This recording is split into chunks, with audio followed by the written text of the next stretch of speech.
Dhaka bank business mirror অনুষ্ঠানে সবাইকে আমন্ত্রণ জানাচ্ছি আমি ইসমা আজহারিন খান। দর্শক, আজ আমরা আলোচনার বিষয় রেখেছি শিল্প খাতে টেকসই বুদ্ধিমত্তা এবং এআই এর ব্যবহার। আমরা এ বিষয়ে কথা বলার জন্য দুজন বিশেষ ব্যক্তিকে স্টুডিওতে আমন্ত্রণ জানিয়েছি। শুরুতেই পরিচয় করে দিচ্ছি অধ্যাপক ডক্টর আহমদ ওয়াসিফ রেজা, ডিন, বিজ্ঞান ও প্রকৌশল অনুষদ, ইস্ট ওয়েস্ট ইউনিভার্সিটি। আমরা আমাদের মাঝে পেয়েছি মোহাম্মদ অলি আহাদ, প্রতিষ্ঠাতা ইন্টেলিজেন্ট মেশিনস লিমিটেড। আমরা চলে যাচ্ছি আমাদের আজকের অনুষ্ঠানে। আপনাদের দুজনকে স্বাগত আমাদের অনুষ্ঠানে আসার জন্য। আমরা আসলে বাংলাদেশ তো আমরা দেখছি যে ডে বাই ডে অনেক ডেভেলপ করছে এবং ডিজিটালিও আমরা নিজেদেরকে অনেক দূরে নিয়ে গেছি। তো শিল্প খাতে তো এখন আমাদের অগ্রগতি সামনের দিকে বাড়ছে এবং এআই এর ব্যবহারও বাড়ছে। তো আমরা দেখছি যে ইন্ডাস্ট্রি 5.0 নিয়ে এখন অনেক কথা হচ্ছে এবং আমরা শিল্প খাতে চেষ্টা করছি যে এআইকে কিভাবে ইমপ্লিমেন্ট করা যায়। যেহেতু আপনি এই সেক্টর নিয়ে অনেক দিন ধরে কাজ করছেন, একটু আপনার কাছে জানতে চাই যে আগামীর বাংলাদেশের জন্য কি আসলে এআই ব্যবহারে আমরা প্রস্তুত রয়েছি? ইন্ডাস্ট্রি 4.0 নিয়ে যদি একটু বলি, ইন্ডাস্ট্রি 4.0-তে যেখানে আমরা মেইন উদ্দেশ্য ছিল আসলে প্রোডাক্টিভিটিটাকে এনহ্যান্স করা। তো সেখানে যে জিনিসটা ছিল, প্রাণের একটা অভাব ছিল, মানে সেখানে হিউম্যানকে আসলে মেশিনের সাথে সঠিকভাবে কানেক্ট করা যায়নি। তো যখন ইন্ডাস্ট্রি 5.0-তে আমরা আসছি, তখন সেখানেও আপনার আর্টিফিশিয়াল ইন্টেলিজেন্স আছে, ডাটা সায়েন্স আছে, রোবোটিক্স আছে, অটোমেশন আছে, কিন্তু সেখানে আপনার মেশিনের সাথে হিউম্যানকে কানেক্ট করা গেছে। যেমন সেখানে সোশ্যাল রেসপন্সিবিলিটি, তারপরে এনভায়রনমেন্ট, দেন আরও যেটা বলবো যে সেটা নৈতিক মূল্যবোধ, মানসিকতা, তো এই জিনিসগুলোকে আসলে কানেক্ট করা গেছে। তো যার ফলে যেটা হচ্ছে, সো প্রোডাক্টিভিটি আলটিমেটলি এনহ্যান্স তো করছেই, সাথে সাথে এটা এফিশিয়েন্ট হচ্ছে, ফ্রেন্ডলি হচ্ছে, এবং যেটা মেইন উদ্দেশ্য হচ্ছে যে আমাদের যে জিরো কার্বন যেটাকে বলা হয়, জিরো কার্বন করা, অথবা এনার্জি এফিশিয়েন্ট মডেল যেটাকে আমরা ডেভেলপ করতে পারি, এবং আপনার সাস্টেনেবল ইকোনমি। তো সেইটাই আসলে ইন্ডাস্ট্রি 5.0-এর মেইন উদ্দেশ্য, যে আমরা কিভাবে সাস্টেনেবল ইকোনমি এবং সাস্টেনেবল ডেভেলপমেন্টের দিকে আসলে যাব। Still we are not prepared for the workforce আসলে। তো আমাদের আসলে এখনও ঘাটতি আছে, কারণ ইন্ডাস্ট্রি 5.0-কে আমরা আসলে এডুকেশনের সাথে কানেক্ট করতে চাই, আমরা ওয়ার্কফোর্সটাকে প্রিপেয়ার করতে চাই, কম্পিটেন্ট ওয়ার্কফোর্স প্রিপেয়ার করতে চাই, যারা ইন্ডাস্ট্রির জন্য আর কি রেডি, ইন্ডাস্ট্রি কী চাচ্ছে সে ডিমান্ড বুঝে আমরা আসলে প্রোডাকশানে যেতে চাই। তো এটাই হচ্ছে আমার আসলে। আমরা শুনবো আরো, আপনি তো আসলে ডিরেক্টলি এই সেক্টরে কাজ করছেন এবং আপনার সাথে যখন কথা হচ্ছিল আপনি বলছিলেন যে ইন্ডাস্ট্রিগুলো আপনি ভিজিটও করেছেন এবং দেখছেন যে বর্তমান পরিস্থিতি। তো বহির্বিশ্ব আসলে যেভাবে এগিয়ে যাচ্ছে এবং অন্যান্য দেশ আসলে তাদের প্রোডাক্টিভিটি যতটা হাই করছে, আমাদের তো আসলে স্কিল ম্যান পাওয়ার আমরা তৈরি করার জন্য ম্যানুফ্যাকচারিং ইউনিটে অনেক কাজ করছি, কিন্তু এখানে যদি আমরা ধরেন অপচয়গুলো কমিয়ে আনতে চাই এবং আমাদের ইন্ডাস্ট্রিগুলোকে আরো বেশি এগিয়ে নিতে চাই, এআই এর তো কোনো বিকল্প নেই। তো সেই ক্ষেত্রে কি শিল্প খাতগুলো প্রস্তুত নিজেদেরকে এগিয়ে নিয়ে যাওয়ার জন্য? থ্যাংক ইউ, অনেক ধন্যবাদ। আমি একটু ওয়াসিফের বক্তব্যের উপর বিল্ড করে বলবো, আসলে আমরা এখন প্রস্তুত, কিন্তু আমরা কাজ করছি না। আমাদের মালিকরা, ম্যানেজমেন্টরা আসলে ওনারা জানেনই না এখন কি অ্যাভেলেবল। সো ধরেন এখন আমি একটু আপনাকে বলছিলাম, ইলেকট্রিসিটি ছাড়া এখন কোনো ফ্যাক্টরি, কোনো অফিস তো চলবে না, চলবে কোনো মোবাইল ফোন বা টেলিফোন কমিউনিকেশন ছাড়া, ইমেল ছাড়া কোনো অফিস চলবে না। বাট এআই আসলে এখন যেটা দিতে পারে আমাদের অফিসগুলো নিচ্ছে না, সিম্পলি মালিকরা, ম্যানেজমেন্টরা জানে না। দেখেন জাস্ট দুইটা ছোটো করে একটু উদাহরণ দিই। আমরা এখন গার্মেন্টস ফ্যাক্টরিগুলো ভিজিট করছি, দেখতে পাচ্ছি 300 কোটি টাকার এক্সপোর্টে 72 কোটি টাকা প্লেনের টিকিট হচ্ছে, মানে 72 কোটি টাকা নেট লস। এবারে হচ্ছে শুধুমাত্র যে আপনার কাজগুলো ইন্টিগ্রেটেড না, এক একজন বায়ারের সাথে যে কমিউনিকেশন করে 5 থেকে 8 জন আপনার হচ্ছে যে ব্র্যান্ড রিপ্রেজেন্ট যারা মার্চেন্ডাইজ যারা কথা বলতেছে, সে একজন বায়ার বলতেছে আমি হচ্ছে 1 আগস্টে হচ্ছে তোমার থেকে 14 লাখ পিস নিব, সেই অনুযায়ী চায়না থেকে বা অন্যান্য জায়গা থেকে লোকাল অন্য সাপ্লায়ার থেকে অর্ডারও দেওয়া হচ্ছে। কিছুদিন পরে বায়ার বলছে আমি 1 আগস্টে নিব না, 1 অক্টোবরে নিব। ও রাজি হয়েছে, বাট এর মধ্যে প্রোডাকশনে যে আপনি অর্ডার দিয়ে ফেলছেন, রাইট, আপনার যে এই 2 মাসের ওয়্যার হাউসের টাকাটা কোথায় আসবে, কি হবে, ওই কমিউনিকেশনটা আর হলো না। বায়ারকে বললে ডিমান্ড করে কিন্তু বায়ারের কাছ থেকে নিয়ে আসতে হবে।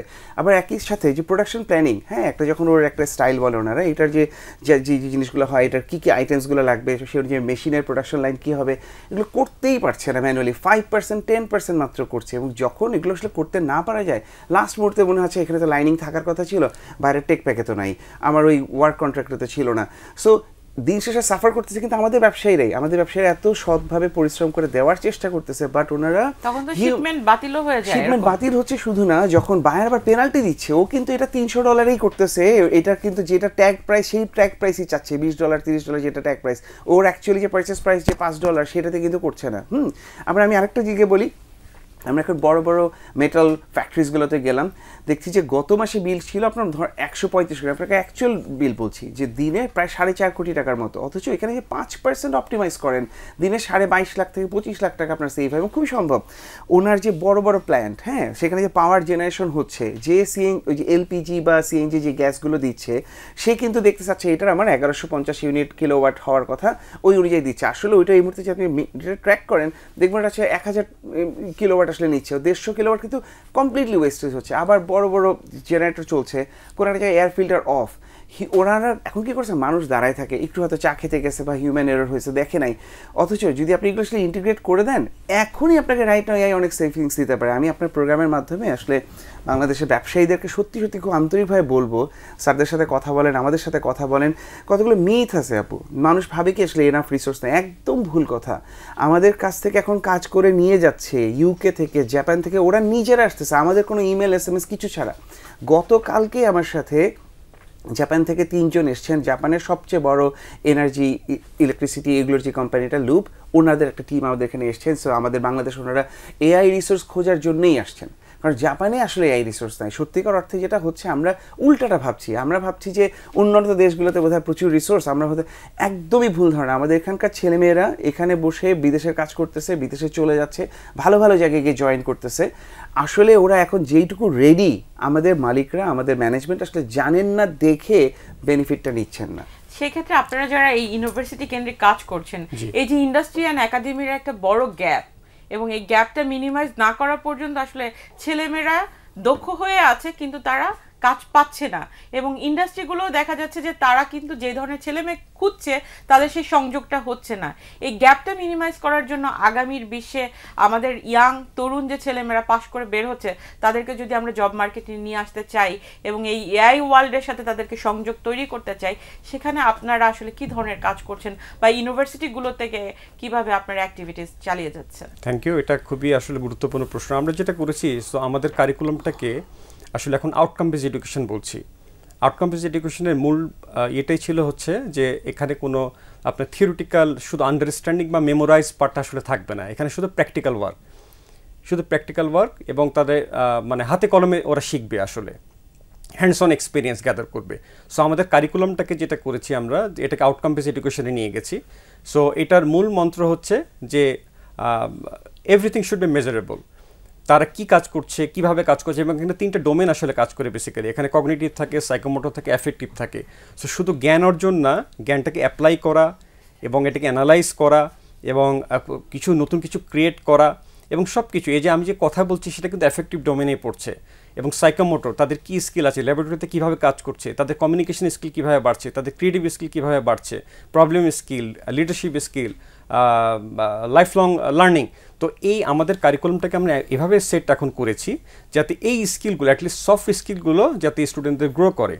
এবং আরেকটা যে জিনিসটা বলতে চাই, যে অলি ভাই আছেন এখানে, আমরা কিন্তু আসলে থিসিস পার্টটা বলে এখন তুলে দিয়েছি, এখন আমরা ক্যাপস্টোনের দিকে চলে গেছি। এর উদ্দেশ্য হচ্ছে যে ইন্ডাস্ট্রি থেকে আমরা চাচ্ছি যে ওখানকার সুপারভাইজ করবেন, আমরা ইউনিভার্সিটি থেকে অ্যাজ এ সুপারভাইজ করব। তো একটা ব্রিজ তৈরি হবে ইন্ডাস্ট্রি একাডেমিয়ার মধ্যে, একটা ব্রিজ হবে, তাতে আসলে win win situation, both party will be benefited. দেখেন স্টুডেন্ট কিন্তু একদম ইন্ডাস্ট্রির যে চ্যালেঞ্জ আছে সেই চ্যালেঞ্জটা ওরা সলভ করবে। তো আমরা অ্যাজ এ একাডেমিশিয়ান তো এইটা চেষ্টা করছি যে কারিকুলামের এই ডেভেলপমেন্টটা আসলে আমরা এনেছি। এখানে আপনার সাথে যখন আমি কথা বলছিলাম, আপনি আমাকে বলছিলেন যে প্রোডাকশন ক্যাপাসিটি বাড়ানোর জন্য কিন্তু এআই একটা গুরুত্বপূর্ণ ভূমিকা পালন করতে পারে। আমরা যদি আমাদের ফেডারেশন, চেম্বার, অ্যাসোসিয়েশনগুলোকে আমরা একটু রিসার্চ করি, আমরা দেখব যে উৎপাদনমুখী ব্যবসা কিন্তু আমাদের দেশে বেশি, এবং লো কস্ট আমরা যদি ম্যানুফ্যাকচারিং ইউনিটের মধ্যে আমরা দেখি, আমরা কিন্তু ম্যান পাওয়ার পেয়ে যাচ্ছি। তো সেই দিক থেকে প্রোডাকশন বাড়ানো, এটার জন্য জন্য কি আপনার মনে হয় যে এই মুহূর্তে শিল্পগুলোকে বসে তাদের এই জায়গাগুলো কিভাবে আসলে আরো ডেভেলপ করা যায়, এর জন্য ইন্ডাস্ট্রি এবং একাডেমিয়ার সাথে একটু বড় লেভেলের আলোচনা করা দরকার এবং এটাকে একটা গাইডলাইনে নিয়ে আসা এবং নীতিমালার মাধ্যমে নিয়ে আসা, এটার কি এখন প্রয়োজন আছে? কারণ গভর্নমেন্ট পলিসি না হলে তো এই সেক্টর নিয়ে আসলে ওভাবে কাজ হবে না। আপু আমি একটু বলি, আসলে গভর্নমেন্টের দরকার নাই, বিশ্বাস করেন আমাদের দেশের প্রতিষ্ঠানগুলো যে এগিয়েছে, গার্মেন্টস ইন্ডাস্ট্রি মার্শাল অবশ্যই গভর্নমেন্টের সাপোর্ট ছিল, বাট সত্যি অর্থে পরিশ্রমী কমিটেড এই যারা ব্যবসায়ী লিডার ছিলেন ওনারা পরিশ্রম করেছেন দেখেই আসলে এই জায়গাটা আজকে এই জায়গাটা এসছে, আমাদের দেশের গর্বের একটা জায়গা হচ্ছে। বাট আমি সবার সাথে শ্রদ্ধা নিয়ে বলবো আমরা আসলে এখনো অনেক পিছিয়ে আছি। ওনারা আসলে এখনও ধরেন আগে যেভাবে কাজ করছে সেখান থেকে গুছিয়ে আনছেন, আচ্ছা কিছু জায়গায় লিন প্র্যাকটিস হচ্ছে, কিছু জায়গায় সিম্পলিফিকেশন হচ্ছে, কিছু জায়গায় ইআরপি হচ্ছে, বাট আনফর্চুনেটলি পৃথিবীর অন্যান্য জায়গায় আসলে অনেস্টলি 1700-1800 সালে যেই সব সাইন্টিফিক অ্যাপ্রোচে গেছে আমরা এখনও সেখানে যাইনি। আমাদের এখনও মেশিনের যে এফিসিয়েন্সি 2.4 বাংলাদেশের গড় মেশিন এফিসিয়েন্সি, একটা মেশিন চালানোর জন্য 2.4 লাগে, যারা আরও ইনএফিসিয়েন্ট ফ্যাক্টরি 3 থেকে 4 লাগে। অন্যদিকে আপনি ভিয়েতনামে যান, আমাদের দেশের শ্রমিকরা এখন আন্দোলন করছে 25,000 টাকার মতো রাফলি বেতনের জন্য, which is like around $200, right? Vietnam ওরা $350 দিয়েও আমাদের থেকে বেশি প্রফিট করতে পারছে, কারণ ওখানে এফিসিয়েন্সি বেশি, 1.8 1.6। আসলে না হওয়ার কথা কি জানেন, আপনি যদি ম্যানুয়াল দেখেন মেশিনগুলোর হওয়ার কথা 8:1, একটা মানুষের 8টা মেশিন চালানোর কথা। আমি আজকে এখানে যে ক্যামেরাগুলো চালাচ্ছি, আপনার এখানে যে সাউন্ড বক্স চালাচ্ছি, আমি যদি মনে করি যে আমি দক্ষ না হই, আমি একটা ক্যামেরার পিছনে 4 জন মানুষ দিই, আমার প্রোডাক্টিভিটি আমার প্রফিট কোত্থেকে আসবে? সো সেটা তো আমার জন্য, যে ক্যামেরা বানাইছে ও ঠিক মতোই করছে, আমার কাজ হচ্ছে এই জিনিসগুলো বোঝা। সো আজকে আপনি আপনার বলবো গভর্নমেন্ট পলিসি ওয়েট করার দরকার নেই আপু। আসলে ওনারা যদি সত্যি সত্যি একটু সচেতন হন, ওনারা যদি জানেন, আমি বলবো ইউনিভার্সিটি ওনাদের দিক থেকে অনেক চেষ্টাই করছেন, স্যাররা তো সুন্দর করে শেয়ার করলেন, আউটকাম বেসড এডুকেশনের দিকে যাচ্ছেন, সুন্দর করে ক্যাপস্টোন প্রজেক্টসে যাচ্ছেন, বাট দিন শেষে কাস্টমার যদি ডিমান্ড না করে, কাস্টমার যদি অ্যাডপ্ট না করে, আপনি যতই ভ্যাকসিন বানান, আমি নিলাম না, আপনি মানে আপনি কি বলতে চাচ্ছেন যে ইন্ডাস্ট্রি অ্যাওয়ারনেস দরকার এবং ওনারদের মধ্যে সেই অ্যাওয়ারনেস এখন আপু শুধুমাত্র সবচেয়ে বড় ডিটারেন্ট হচ্ছে বাংলাদেশে না আগানোর শুধুমাত্র ল্যাক অফ অ্যাডপশন, আর কিচ্ছু না। আমার এখানে আসলে আজকে যে আসলে ওয়ার্ক অর্ডারটা দিবেন, যিনি আসলে প্রতিষ্ঠানটা চালাচ্ছেন, উনি ভাবছেন যে এটা ওনার লো প্রায়োরিটি, উনি ভাবছেন যে আমার চুরি বন্ধ করতে হবে, উনি ভাবছেন আমার অ্যাটেন্ডেন্স ঠিক করতে হবে, আমার ডিসিপ্লিন ঠিক করতে হবে, উনি ভাবছেন যে অথচ এগুলো প্রত্যেকটার জন্য যে প্রযুক্তি হেল্প করতে পারে, এগুলোর মধ্যে দিয়ে উনি যাচ্ছেন, উনি কিন্তু জানেন না, অ্যাক্সেস টু ইনফরমেশন না থাকার কারণে ওনার মধ্যে কিন্তু সেই অ্যাওয়ারনেসটা তৈরি হয়নি। এক্স্যাক্টলি, উনি কেন জানেন না? উনি একটু কারোর সাথে কথা বলুক, উনি একটু ওনার ফ্রেন্ড হয়েছে কি। সো এগেন আপু এখানে আপনি আসলে কাকে ব্লেম করবেন? চারপাশে কিন্তু বাইরে ওনার যে কাউন্টার পার্টটা কন্টেম্পোরারি, আজকে H&M দেখেন, H&M এর গ্লোবাল AI ডিরেক্টর একজন বাংলাদেশি, মিসবা ভাই। সো বাংলাদেশি রিসোর্স আসলে গ্লোবালি অনেক কিছু করতেছে, অথচ আমরা এখানে আসলে কিন্তু ওই বেনিফিটটা নিচ্ছি না। আমরা আরো শুনবো, আমরা একটা বিরতিতে যাই, বিরতির পর আবারও ফিরছি। দর্শক, আমরা একটা বিরতিতে যাচ্ছি, বিরতির পর আবারও ফিরছি ঢাকা ব্যাংক বিজনেস মিরর অনুষ্ঠানে। বিরতির পর আবার আমন্ত্রণ জানাচ্ছি ঢাকা ব্যাংক বিজনেস মিরর অনুষ্ঠানে। যেভাবে আসলে কথা হচ্ছিল, শিল্পগুলোকে আমরা অ্যাক্সেস টু ইনফরমেশন বা অ্যাওয়ারনেসটা বিল্ড করা আমাদের জন্য অনেক বেশি জরুরি, কিন্তু তার চেয়েও বেশি জরুরি আসলে এই ক্ষেত্রে আরও বেশি গবেষণা বাড়ানো এবং আপনারা যারা কাজ করছেন আপনাদের ছেলে মেয়েদেরকে যাতে আরও বেশি স্কিল করা যায় সেখানে তাদেরকে সহযোগিতা। আমরা তো দেখছি যে জিরো থিওরি নিয়ে অলরেডি কাজ করছে আমাদের উপদেষ্টা মহোদয়, এবং বাংলাদেশ থেকে আসলে পভার্টি আমরা কমিয়ে ফেলার জন্য যত ধরনের চেষ্টা আমরা করে যাচ্ছি, এআই আমাদের একটা অন্যতম মাধ্যম হতে পারে। সেই ক্ষেত্রে তো আমরা আশা করতেই পারি যে বহির্বিশ্বের যে দাতা সংস্থাগুলো আছে তারা যাতে এই ধরনের ইউনিভার্সিটিগুলোতে আরো বেশি গবেষণা কেন্দ্রিক কাজগুলোকে বাড়িয়ে দেওয়ার জন্য ফান্ডিং অপরচুনিটি বাড়ায় এবং এদের সাথে আসলে ইন্ডাস্ট্রি এবং একাডেমিয়ার একটা সংযোগ স্থাপন করে। সেটি নিয়ে কি আজকের অনুষ্ঠানের মাধ্যমে আপনি কোনো দাবি জানাবেন বা বলবেন যে কি ধরনের সাপোর্ট দিলে আপনারা সামনের দিকে এগিয়ে যেতে পারবেন? জি, যেমন প্রফেসর ইউনিসের যে মেইন ওনার থিওরি 030 থিওরি, যেটা যে জিরো পভার্টি, জিরো কার্বন এবং জিরো এমপ্লয়মেন্ট, যেটা তো এটা কিন্তু আসলে একদম এসডিজি যেটা সাস্টেনেবল ডেভেলপমেন্ট গোলস যে 17টা আছে, যে আমাদের 2030-র মধ্যে যে ইউনাইটেড নেশনের যে একটা পরিকল্পনা, এটার সাথে কিন্তু কমপ্লিটলি কানেক্টেড। এবং এইটা এসডিজি এবং এই 30 যেটা এইটাকে কিন্তু আপনার অ্যাড্রেস করতে গেলে কিন্তু এই যে সাস্টেনেবল এআই, ইন্ডাস্ট্রি 5.0 এবং আউটকাম বেসড এডুকেশন এর সাথে আসলে কানেক্ট, এটা কমপ্লিটলি কানেক্টেড। আসলে এটা একটা কমপ্লিট ফ্রেমওয়ার্ক। এখন আমাদের যেটা সমস্যা সেটা হচ্ছে যে আমাদের ইউনিভার্সিটিগুলোতে সেই ইনোভেশন হাব বা রিসার্চ সেন্টার এটা কিন্তু নাই বা অভাব আছে। আসলে ডেডিকেটেড কোনো রিসার্চ ল্যাব, আসলে 3টা জিনিস খুব ইম্পর্টেন্ট এখানে, রিসার্চ, ইনকিউবেশন এবং আপনার ইনোভেশন হাব এবং ডেডিকেটেড ল্যাব, গবেষণা কেন্দ্র, এই জিনিসগুলো আসলে কমপ্লিটলি অভাব আছে। তো এই জিনিসটা আমি দাবি জানাতে চাই। তো আমাদের ছেলেরা কিন্তু অনেক ট্যালেন্টেড, অনেক স্কিল আসলে, কিন্তু আমরা সেই রিসোর্সটা আসলে দিতে পারছি না, যেটা ওরা বাইরে গিয়ে পেয়ে যাচ্ছে আসলে। তো আমি বলি যে স্বল্প রিসোর্সের মধ্যে আসলে ওরা রিসার্চ করছে বা ইনোভেশন করছে। তো সেটা হচ্ছে আমার একটা দাবি যে আমাদের একটা রিসার্চ ল্যাব থাকা উচিত, একটা ডেডিকেটেড রিসার্চ সেন্টার থাকা উচিত, একটা ইনকিউবেশনের সাপোর্ট থাকা উচিত, যাতে এন্টারপ্রেনারশিপ ন্যাচারালি গ্রো করতে পারে। এবং আমি তো স্টুডেন্টদের সবসময় বলি যে আসলে তোমরা জব সিকার হবা না, জব ক্রিয়েটার হতে হবে। তো তোমরাই আসলে জব তোমাদের পিছনে আসলে ছুটবে। কিন্তু আমাদের এই যে ব্রেনগুলো দেশের বাইরে চলে যাচ্ছে এবং তাদেরকে যে আমরা আটকাতে পারছি না, ছেলে মেয়েদেরকে কি ফ্যাসিলিটি দিয়ে বাংলাদেশে রেখে দেওয়া যায়, তাদেরকে কি সহযোগিতা করলে তারা এই কাজে বাংলাদেশে থেকে কাজ করতে আরো বেশি উদ্বুদ্ধ হবে, সেটা নিয়ে কি কোনো পরিকল্পনা আছে? পরিকল্পনা আছে। যেমন একজন স্টুডেন্ট যখন হায়ার এডুকেশনে, আমরা তাকে তো সাপোর্ট দিতে পারছি না। যেমন ম্যাক্সিমাম যে আমাদের যে বেসরকারি বিশ্ববিদ্যালয় আছে তাদের তো কোনো পিএইচডি নাই, তারা পিএইচডি অফার করছে না, অথবা সে হায়ার এডুকেশন অপরচুনিটি পাচ্ছে না, তো তার রিসার্চের জন্য কিন্তু বাইরে চলে যাচ্ছে। এইভাবে কিন্তু আমরা মেধাটাকে হারাচ্ছি কিন্তু। এবং ওরা যখন বাইরে যাচ্ছে ওরা কিন্তু চমৎকার কাজ করছে। এবং আমি দেশের যেখানে গিয়েছি সেখানে একটাই শুনেছি যে বাংলাদেশের স্টুডেন্টরা হাইলি ট্যালেন্টেড এবং খুবই প্রোডাক্টিভ এবং খুবই স্কিল্ড, কারণ ওরা এত মিনিমাম রিসোর্সের মধ্যে আসলে কাজ করে আসে। তো আমাদের আসলে এইটা একটু আমরা ধরে রাখতে পারছি না। আমি একটু যদি একটা এক্সাম্পল দেই, আসলে না কি বলবো, আমার ভুরি এক্সাম্পল, আমার অন্তত 150 জন এআই ইঞ্জিনিয়ার, ডেটা সায়েন্টিস্ট আমাদের এখান থেকে ফুললি ফান্ডেড স্কলারশিপ নিয়ে আপনার বাইরে চলে গিয়েছে, পিএইচডি করছে, জব করছে। এবং এত অসাধারণ এক একটা গল্প। ধরেন ওমর, আমার একটা টিম মেম্বার ছিল আইওটির, ও এখানে যেহেতু রিসোর্স কম, ও একটা ছবি দিয়ে 1000 ছবি দিয়ে যে রেজাল্ট দিত এআই, একটা ছবি দিয়ে সেই রেজাল্ট দিচ্ছিল। ফলে কি হলো, কানাডার একটা বড় ফার্মাসিউটিক্যালস কোম্পানি ওকে অনেক লুক্রেটিভ অফার দিয়ে নিয়েছে। ও আমাকে এক্সাইটেড হয়ে রাত্রেবেলা কানাডা থেকে ফোন দিয়েছে, ওর যেটা স্বপ্নের জব ছিল, ওরা ওকে আরও বেনিফিট বাড়ায় দিয়ে বলতেছে তুমি হ্যাপি তো, তুমি প্লিজ আর কোথাও ইন্টারভিউ দিও না।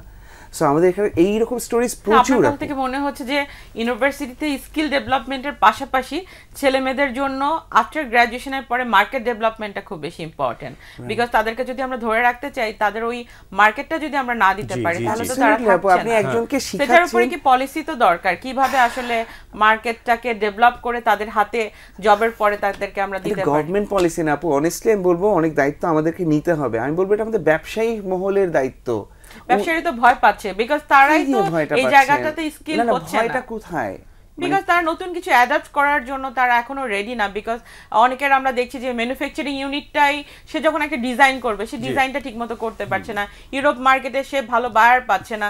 So lots of issue. বাংলাদেশে কিন্তু তার বিজনেস এনভায়রনমেন্টটাই ঠিক নাই, সে এভরিডে স্ট্রাগল করছে। আজকে 5% ইন্টারেস্ট নিচ্ছিল, আর 6 মাস পরে যখন সে ব্যবসাটা নিল তার হয়তো ইন্টারেস্ট রেট হচ্ছে গিয়ে হঠাৎ করে 15% হয়ে গেল। কথা বলছেন, আমরা মানুষে আছি, ট্যালেন্টের কথাটাই যদি থাকি ওখানেই থাকি। হ্যাঁ, সো ব্যবসায়ী হচ্ছে আমাদের এখানে ইঞ্জিনিয়ার একটা ছোট টিম তৈরি করে উনি বলুক তুমি হচ্ছে এআই দিয়ে প্যাটার্নগুলো তৈরি করো, দেখো গত কিছুতে ভোগ এবং সবগুলো মিলে যে আসলে আমার এআই হচ্ছে আমার ডিজাইন রিকমেন্ড করতে পারে কিনা। আপনি দেখেন ব্যবসায়ীর এই উদ্যোগটা নিক, তারপর সেই এআই কত ভালো অ্যাকুরেসিতে রেজাল্ট দিচ্ছে। আজকে এই অনুষ্ঠান দেখার পরে 50টা কোম্পানি যদি যোগাযোগ করে, তারা এআই ইমপ্লিমেন্ট করতে চায়, কার সাথে কোথায় যোগাযোগ করবে এবং কিভাবে হ্যান্ড করবে, কোথায় যাবে, এটার কি কোনো অ্যাক্সেস টু ইনফরমেশনের ডাটাবেজ আছে? না, আনফরচুনেটলি নাই। কেন নেই আপু? অন্যান্য দেশে যেগুলো তৈরি হয়েছে ওখানকার কি গভর্নমেন্ট আসলে এরকম করে লিস্ট বানায় দিছে তারপর ইন্ডাস্ট্রিগুলো নিছে?